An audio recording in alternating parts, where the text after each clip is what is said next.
Welcome to the Yap Corner, a podcast for dog parents by dog parents. We're your hosts, Madison, Bennett, and Jess Ramberg, two dog-obsessed humans who know that life is just better with a pup. I'm Madison, and I have an irrational fear of clowns on stilts. And I'm Jess, currently going through a nail journey healing process, all that stuff. So this isn't your typical podcast. We're not here to talk about food debates or training manuals. Just real life talk about the everyday chaos and joy of life with a pup. So grab your pup, your beverage of choice, and let's yap about it all. Today's episode, we're going to jump into something really fun. Dog events or dog sports, whatever you want to call it. And we're going to go through a bunch of those common dog events that people out there know and love or may have never heard of. And we just want to kind of share that information with our listeners today and give people some ideas of maybe they'll want to do with their dog. I'm going to kick us off with some fun facts pulled straight from the Guinness World Record books. Sounders for dock diving, the farthest is 11.12 meters. Zinzan has weaved through 60 poles, the fastest time for 12.14 seconds. Geronimo has skipped 91 skips per minute in jump roping. And Abbey Girl has surfed 107.2 meters for the longest wave surfed. Did you say jump roping? Yes, which I've seen for like halftime shows, dogs that will like jump rope, but makes sense that it would also be a sport or some sort of that. The more you know. That wasn't even on our list today of sports to go through, so. And I'm sure there's maybe we'll need to so jump many into that ones. one. Yes. Yeah.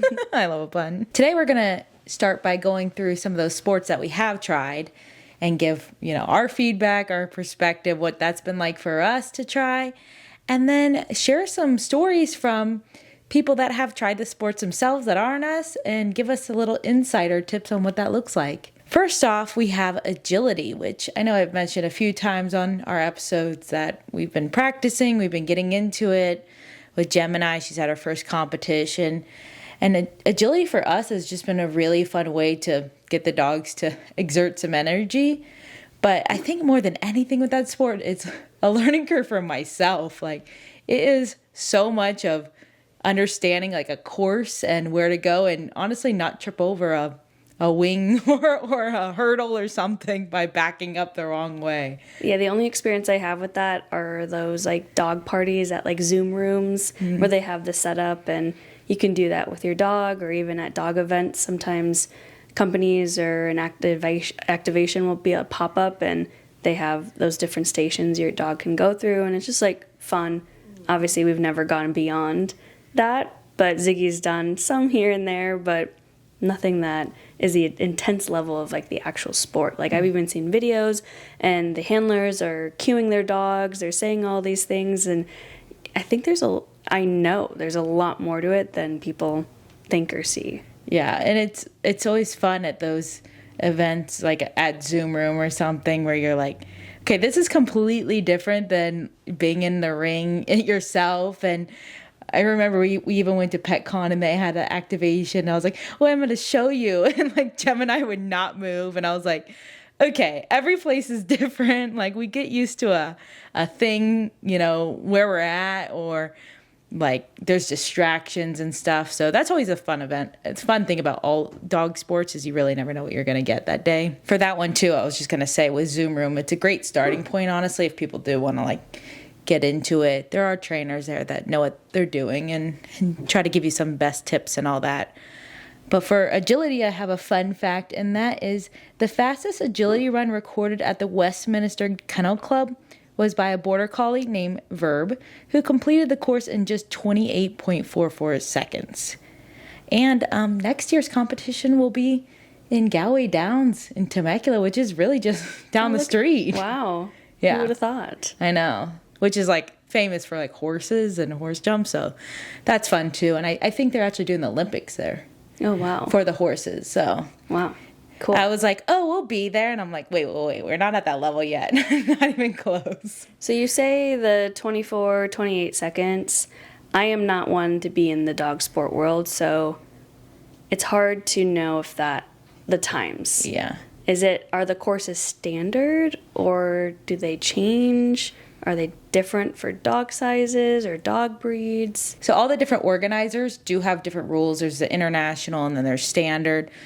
The way that the jumps are measured, though, is at the dog's withers, which is kind of like where the V makes in their shoulder blades.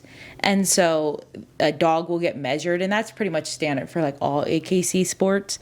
But they'll measure the dog's height, and then, so for example, Gemini's at 8 inches, and I think the lowest is 4 inches, which would be like a Chihuahua. But for Corgi, it's pretty standard. That's 8 inches.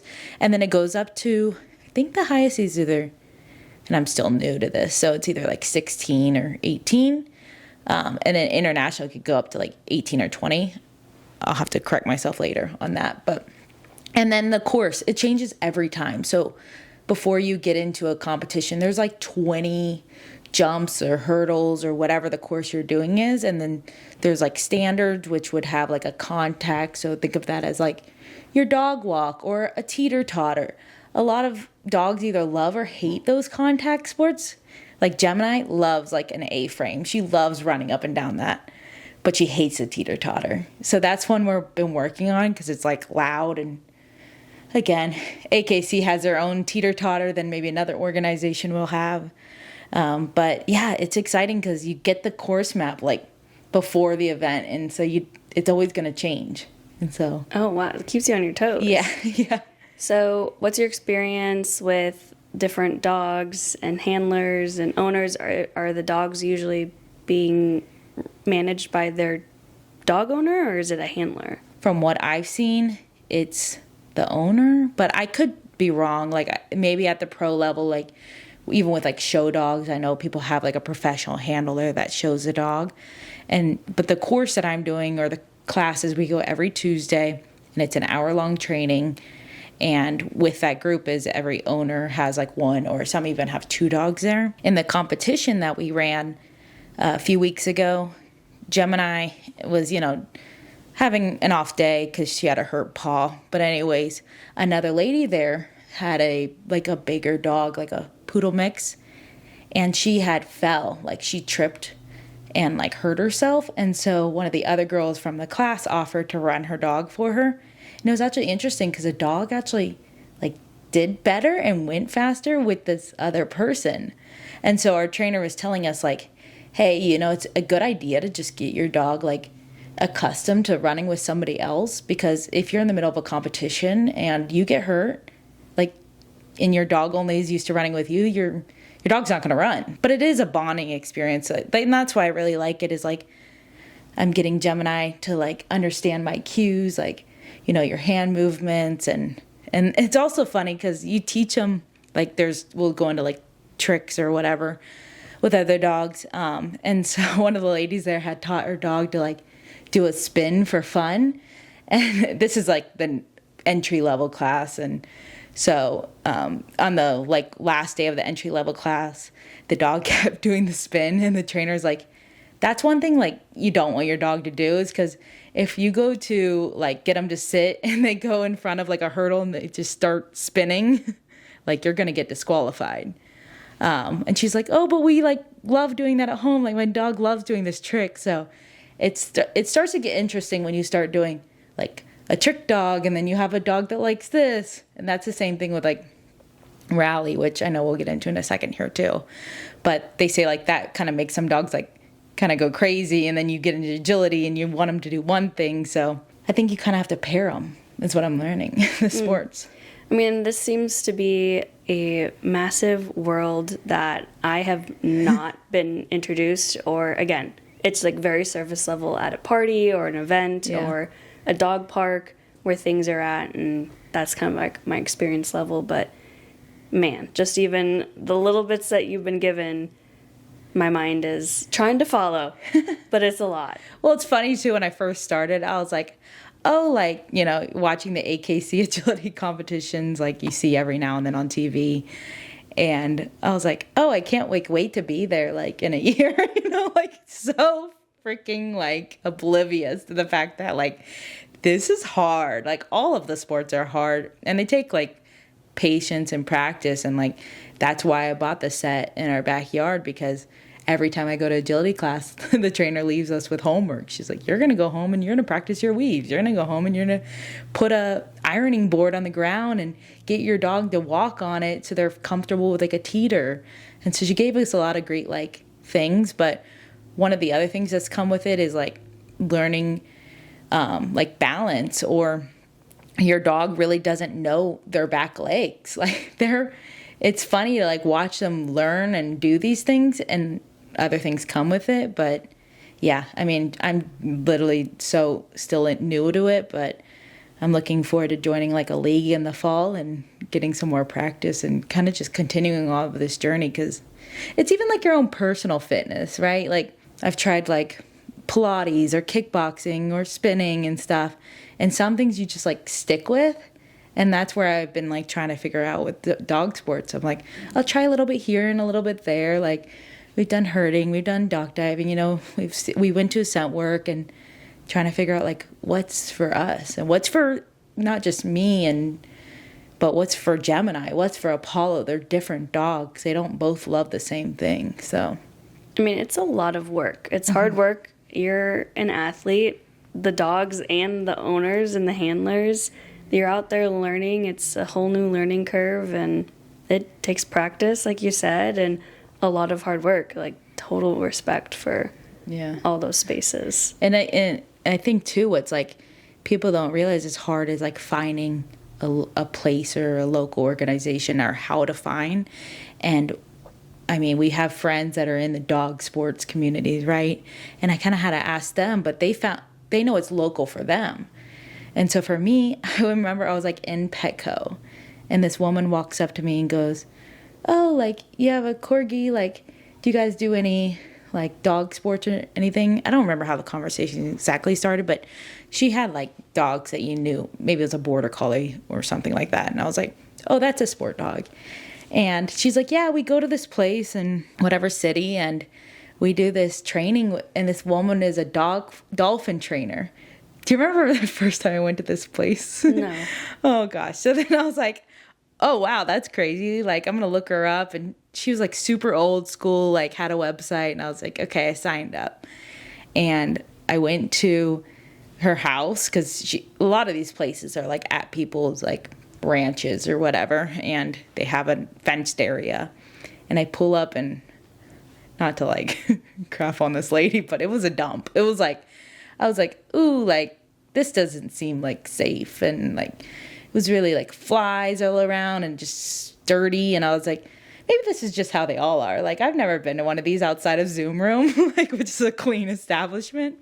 And I go in there, and she's like, yeah, just so like, this is your first time, right? And I'm like, yeah. And she's like, okay, yeah, just go get on the equipment and you know, go do that. And I was like, oh, okay. Like, again, didn't know anything. Immediately, Jem gets on the teeter and goes, boom, like slams it down and makes a noise. And she's like, oh, okay. And then I keep doing it there. And I went back, I think, 1 or 2 more times, because it was like $15. I was like, what's the hurt of trying it? And then while I was doing that, I tried a dock diving lesson, which we'll talk about. But that lady was like, oh, there's another trainer I know of agility in Temecula that's great and whatever. So then I looked up her page and her credentials, and she had a wait list and all this. And I was like, okay, all right, this lady's legit. I'm going to go check out one of her classes.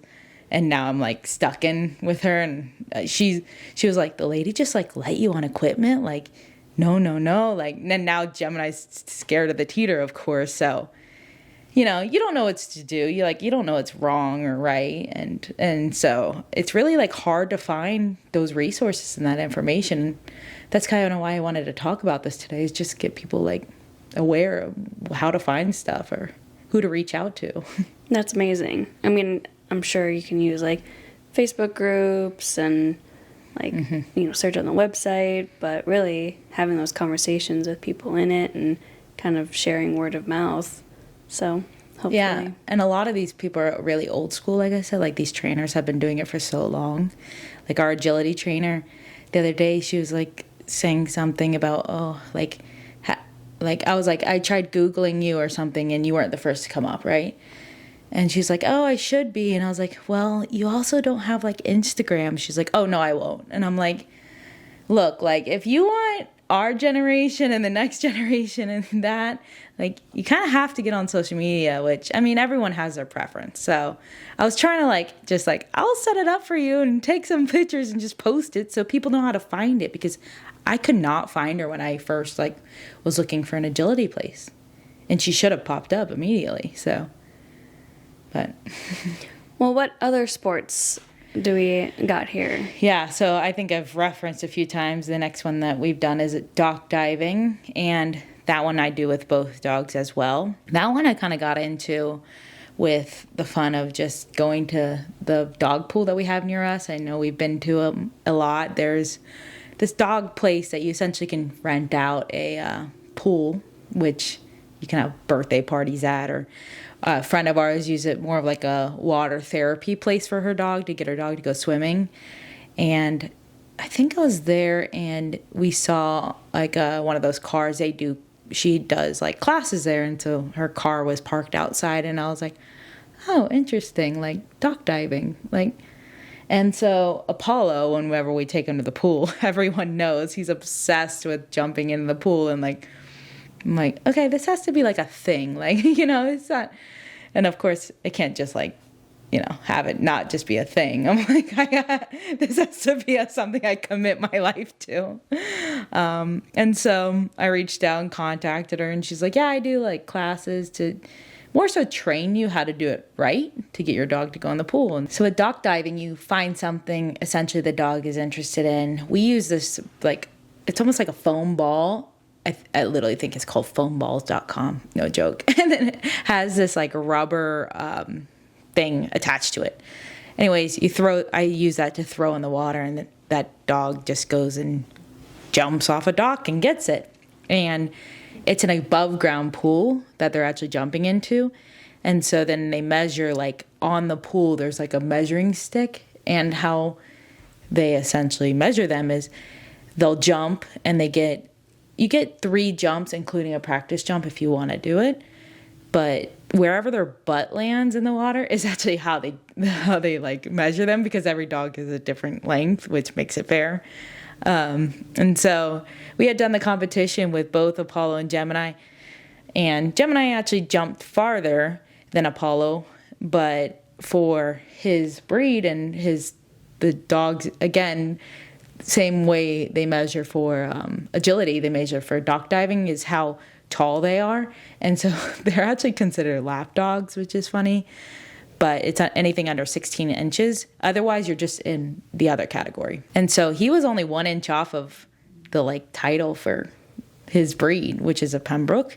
And then for Gemini, she was like a foot off. But I was like, we can keep practicing this. But for us, I'm just like pulling them back, and I'm like, okay, go. And they run and jump, and I throw the thing. But again, it's so much on the human of like, you throw that thing too far, and the dog's like, I'm not getting that. Or you throw it too close, and the dog's like, okay, I just gotta dive off right here. And so that's what I'm trying to learn still. It's amazing. I've seen at different events where they bring in the trailer, the pool that's above ground, and then they have stands, and people are just in it. And I love on the side it has the measuring tape. Yeah. So you can see from like your perspective where the dog lands, and you're just like, whoa, and the dog like jumps into the water, and all different sizes, from like tiny little Jack Russell Terriers to like those big German Shepherds. And it's incredible from just, as a perspective, like watching from the distance that the owners have the dogs, and these dogs are just like ready to go. Mm-hmm. And then, they cue the release, and they just start sprinting. And obviously I feel like after time of practice, they know exactly what to do, and they run and jump. And I'm sure just like everything, it just, takes practice, and they keep going, and they get farther and farther. Some of them, I'm like, they're going to jump and miss the water. Oh, yeah. I swear last time I was like, is that not gonna, like, the pool is only, I don't know, like 36 feet. I don't know if that's like a regulation, like the same. This dog jumped like 30 feet. It was a whippet.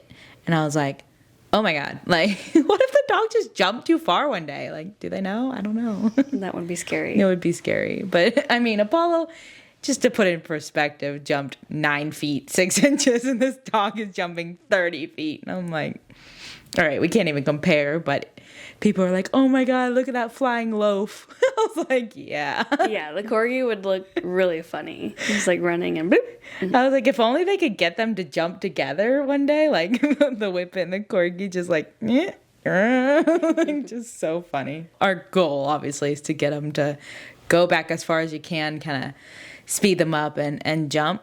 There are 3 types of dock diving, though, and those are big air, which is distance, extreme vertical, which is height, and then speed retrievers, which is, so they'll measure how fast they actually go and do it. So right now we're just doing the distance jumping, and it's fun. Another sport is called rally or rally obedience. I have only done this very on like a novice fun level. We were in St. Louis one time and went out to the Purina Farms, and they had like a rally course on the spot that you could sign up. And I had never done it, but they had trainers on site and had all the different stations with the different obedience, like sit, lay down, like walk in a circle, kind of weave through. And Ziggy, I think from the fundamentals of puppy training and doing all these training exercises, she was able to do a whole bunch of them. There were some that I wasn't super familiar with, and neither was Ziggy. But it definitely was a great bonding experience. It was fun to, like, you know, you're just one-on-one, you two in this circuit, doing the exercises and going through them together.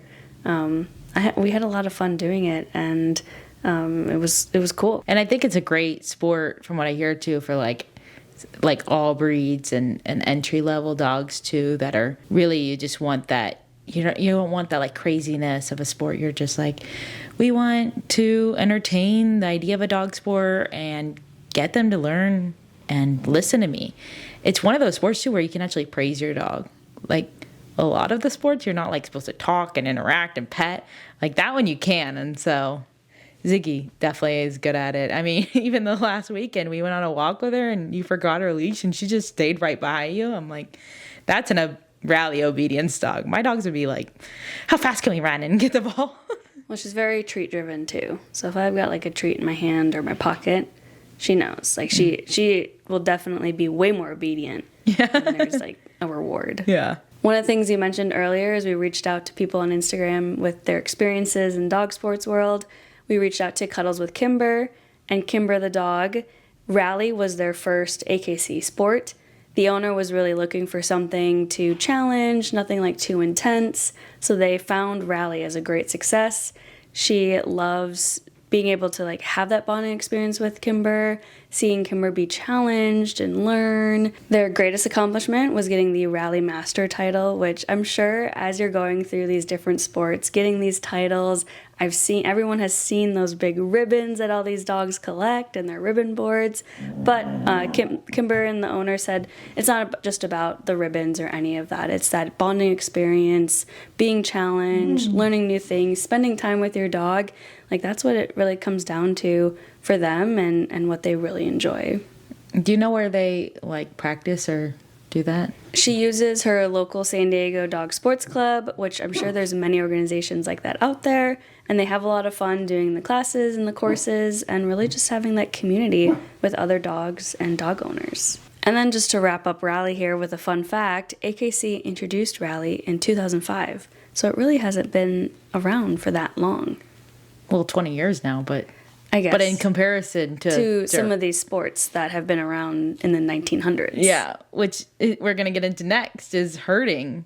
I mean, herding is, a dog sport in itself that people still use it to today, like for working on farms and those working breeds. And that one's been around since 1906, which that was started by the International Sheepdog Society in 1906. We both done herding tests, or herding instinct tests they call them, and those are put on by a lot of like local dog chapter organizations, whatever you want to call it.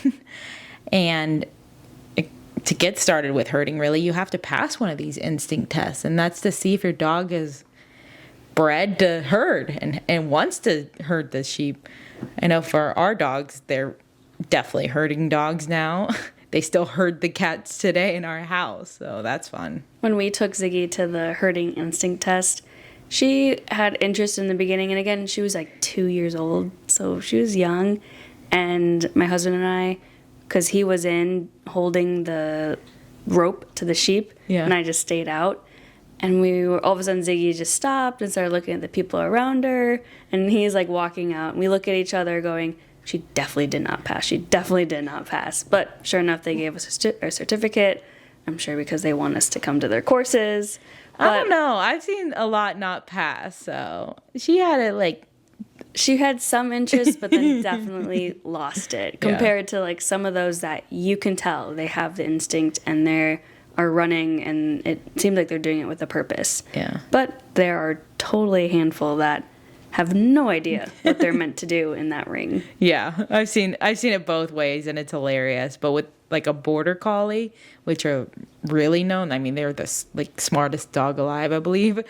Those dogs, like, you get in there and they're just like so focused, and they like lay down and they wait for their sheep, and then the lady's like, go get your sheep, and they like pull them all together, and those dogs can pull up to, or like any herding dog that's well trained can pull over like 100 sheep together, which is crazy, but it's just like a whistle or a hand movement. It is crazy. I've seen those viral videos of those time lapse where the owner will send the dog, give the cue, and then you see how the dog, and multiple dogs, sometimes there's multiple dogs, a lot of times, and they're working together, and you see the time lapse of all the sheep or the cows coming in to where they need to be.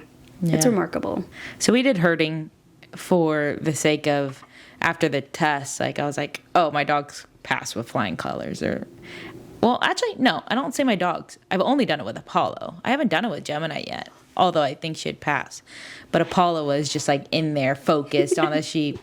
Stuck here.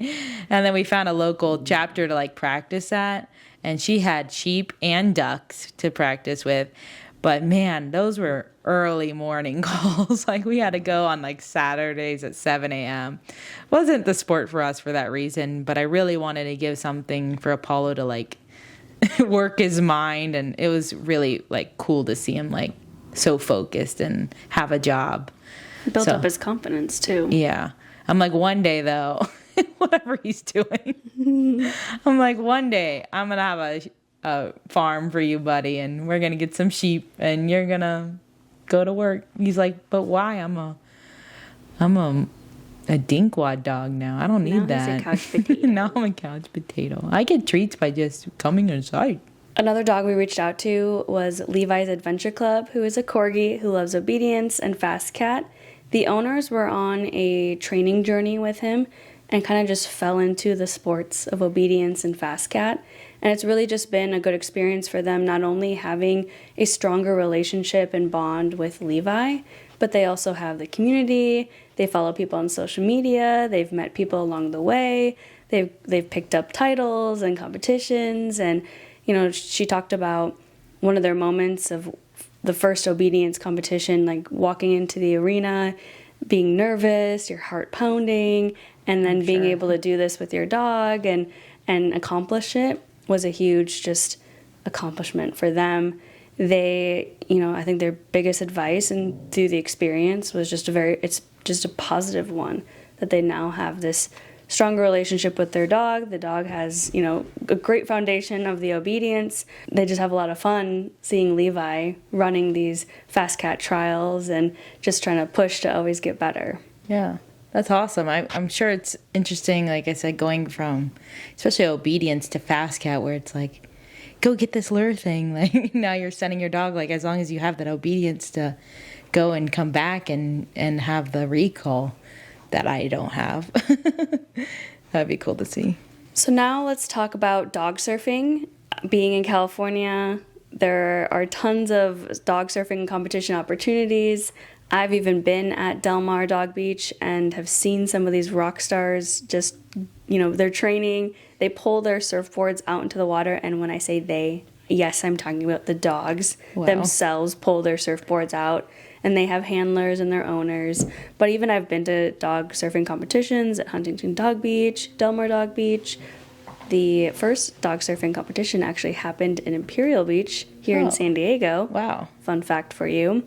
But they have all these different categories, obviously for the size of the dog, but then they also have tandem, multiple dogs, human and dog, freestyle, just all these different categories. And these dogs, I mean, they go from pugs to chihuahuas, which I don't know how they're heavy enough. They're obviously on like much lower. Yeah. But then bulldogs, labs are a really popular one.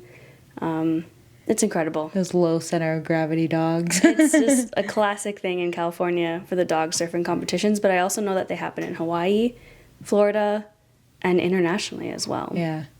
Wow.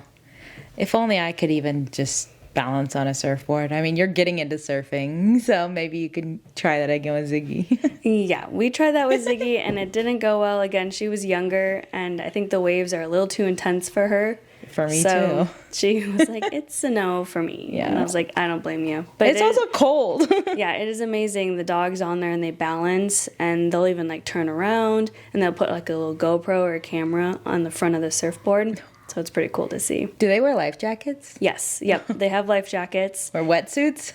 Maybe. I mean, I've seen like jerseys on them, and like, I mean, people go all out. They'll have like brands like sponsor them as well, and it's on their life jackets or their rash guards for the dogs. I think they just recently had the Purina Pro Plan Incredible Dog Challenge, right? Yes, they did. And that is a circuit of dog sports and competitions that they'll have across the country, and it travels all around. They have agility, dock diving, dog surfing competitions, Like weaving, all these different things, and they have them all over, and it's aired on like I think ESPN2. And it's a whole thing that people train and compete in. I haven't actually tried dog surfing with the dogs, surprisingly enough, living in Southern California, but I think I'm too much of a wimp myself to get in the water. So that's one. If you want to try, go for it. Next, we're going to get into tracking, which is one that was really new to me when we were researching this episode and reaching out to people. I've seen this with like police dogs. I believe this is kind of how they get into it. But it's incredible. It's like they follow like a human scent all through a path, like of a long distance. And so we actually reached out to Elaine from the Handsome Mutts, who shared some of their experiences with their pups, Shadow and Lumi. I mean, these dogs have done it all. They've done agility, rally, fast cat, and even hunting. But tracking, they found out to be like their favorite of them all. And they first discovered it back in 2021 when they were living in Houston. They took a 6-week obedience class with some friends and started like laying tracks and really trying this out with some friends, and it became their new passion. Tracking is all about following a scent trail, and they said it starts small. So they started with a food scent and even got into bigger things with gloves or cloths, and then started getting bigger trails and harder finds. And what they're really she was really proud of, is both of her dogs did the course and passed on their first try. The next sport is called barn hunt. I'm not familiar with this one, but it's for dogs to hunt down rats, and the rats are in these insulated tubes, and you're timed to see who can find the rats in these like hay bales the fastest. So we chatted with Tina with her pug Milo, and their handle is Milo_Pugslife. And being a pug, they're not typically sports dogs per se, but they came across an event, a barn hunt event, and she decided to sign Milo up, and he ended up loving it. So she kind of explored it, or has been exploring it a ton more. And something fun she says is usually dogs, when they find the rat, they'll paw at the tube. But she says Milo just stares at it, so she gets confused, like, is he still trying to find it or not? But for her, she says, like, their biggest thing is to just have fun. They know that it's a good activity, and it, like all these things just strengthens that bond with them and the owner and the dog. But for her, it's just all about having fun in these competitions.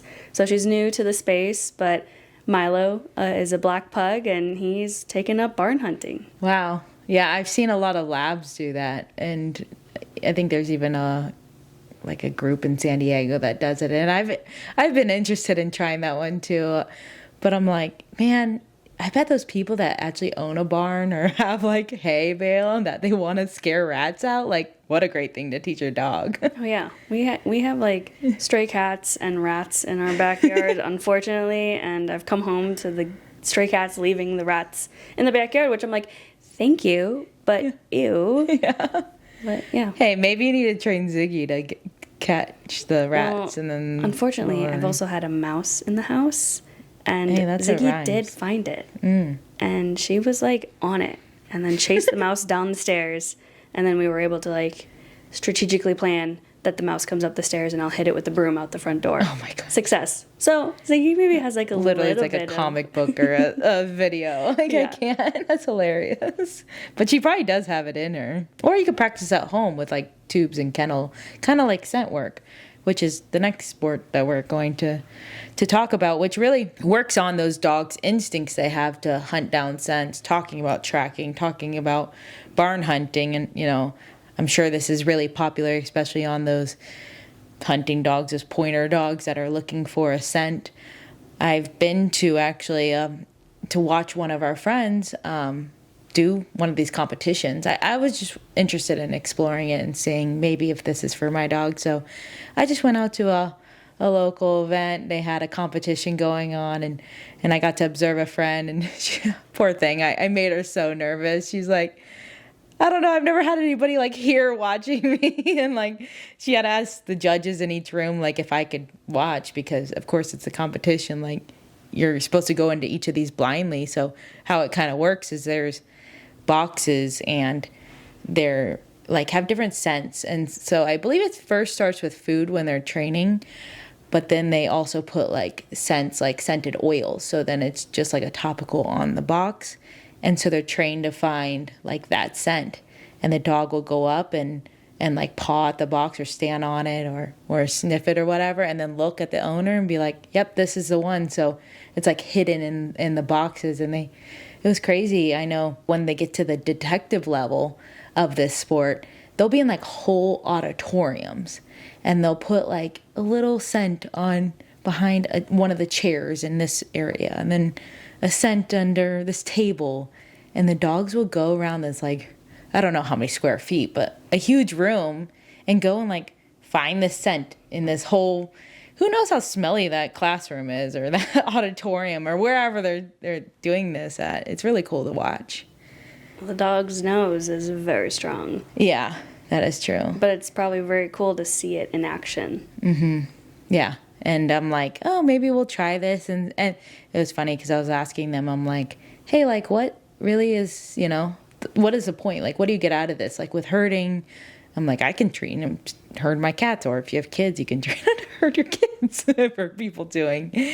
Or with agility, there's, again, really no point aside from like just fitness of our dog. And so I was like, are you guys trying to become like, you know, police dogs? Like, what is your point, like, purpose behind scent work? And they were like, you know, it's just, again, a stimulation thing, going back to keeping our dogs active. And they don't really intend to advance to detective unless the dog gets there, which would take a lot of training. But I'm like, okay, like, just another thing. So that's one that I'm like, maybe in the fall, I'll try with Apollo or something. So we also heard from Rough Coast Dogs, who those pups' names are Kaya and Iris, and they got into scent work after doing rally for a bit. And they're a rare Dutch breed dog called, hold on a minute, and I'm going to have a guy pronounce it for you because I do not know how to say this. Drentse patrijshond. Sounds Dutch to me. Patrijshond. I'm like, yeah, we have a corgi. Like, I cannot imagine being like, I have a Drentse patrijshond. Yep. Well, anyways, there's only about 150 of these dogs in the U.S., and Iris is one of those that's making waves in this AKC scent work field. And they got into it first by volunteering at a scent work event, which I thought was cool because I'm like, hey, I kind of did that. And they've now earned their master level title and now working towards that detective title. So they're really high in the level of the sport, which is really cool to see, especially after doing obedience and rally. And then they did the canine cross and fetch. and even pointing dog training. And so they wanted to share, lastly, one proud milestone that they've had. Iris was the first of her breed to title through all scent elements at the master level, and now 4 other Drents, oh, that's what they call them, Drents, have followed in her paw prints. Funniest moment, she once nailed a detective search until she unexpectedly peed in the search area and automatically disqualified. No. But she said it's also a good reminder that dogs always keep us humble. Yes. Unexpected, on your toes, all the things. And it's funny because our agility trainer actually does scent work too, and as part of her classes, and she has these 2 Aussies that are detective level. And so after every single trial, she posts her her video of her trial on her Facebook. And some days she's like, yeah, my dog's nailed it. And some she's like, I totally thought my dog was like telling me this was something, and it was not at all. And you just never know what you're gonna get. But I mean, you might have your dog pee. I'm like, good for you for, just recognizing that it's your dog and you don't know what to expect. The next sport we're diving into is bird hunting, and we're going to learn that through Beezer the Vizsla. Their Instagram handle is zeke.thevizsla. And their handlers talked about when Beezer was 4 months old, they went to observe, there's a course indoors and outdoors in the field, and you're given the different exercise to do. And Beezer was immediately hooked, so they got connected with their local club, started doing the competitions, the bird hunting, the different pointer organizations, and really just being connected in that community space. And now he has accomplished getting all 4 of his titles in the junior hunter, and their goal is to go into the senior hunter league and that level of the sport. But their biggest advice on how to get involved is go and observe a test first. It seems very intimidating at first, but after you just see it and get into it and just kind of get over that intimidation part of it, they have a lot of fun doing the bird hunting with Beezer. Another thing the owner said was Beezer had this instinct of chasing and hunting. He would chase the pigeons in the city, and so that was another reason she thought, oh, let's get him into something active. And one of her favorite things is seeing Beezer, and even just seeing a breed do what their instinct is meant to do gives her goosebumps every time, and just a feeling of the dog being like, thank you, I really am having a lot of fun. And so she loves that experience every time that they're training or doing these tests. And again, back to just getting into those spaces, she has just asked a lot of questions. People have been really helpful. They provide lending her gear. So she says just take a step forward and try it, and you just never know. Yeah.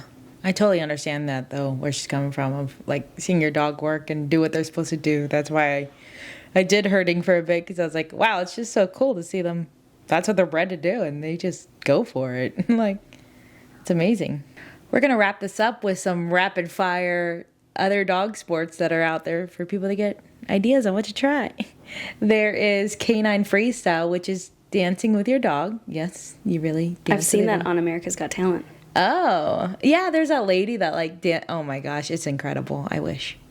There's also canine cross, which is a cross-country running, but with a dog attached to you via bungee.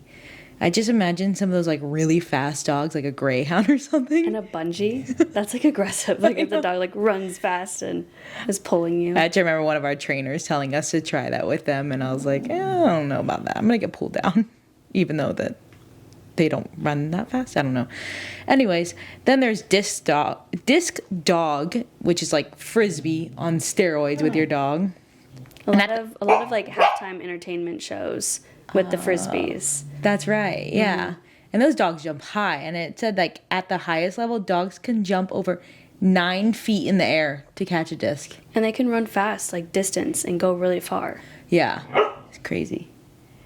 Gemini's like, I want to try that one next. Or even, maybe this is the same thing, they'll have multiple discs, and they're just, throwing them behind the back, onto the legs, and the dog is just, going around catching them. I think a lot of times they're choreographed, so there's, music and dancing, and they'll, do a whole routine with it, which is so cool. One day. And then there's fly ball, which is a relay race with a tennis ball. So just think chaos, but your dog is like running to get a ball back and forth. We've been to a couple events where they have fly ball active and different teams and the dogs going, and you just watch it. It's really cool. I wonder how you like pick your team. I wonder if it's like kind of like in a local league and then you just keep going with them, or if they put you with a random dog. Like, I have no idea how that works. In each team, I've seen them where they've been all different sizes, all different breeds of dogs. Oh gosh. And it's fun. You got like a pug going, and then you got a whippet going, and then you got a chihuahua. Yeah, that's hilarious. I need to go watch that one day.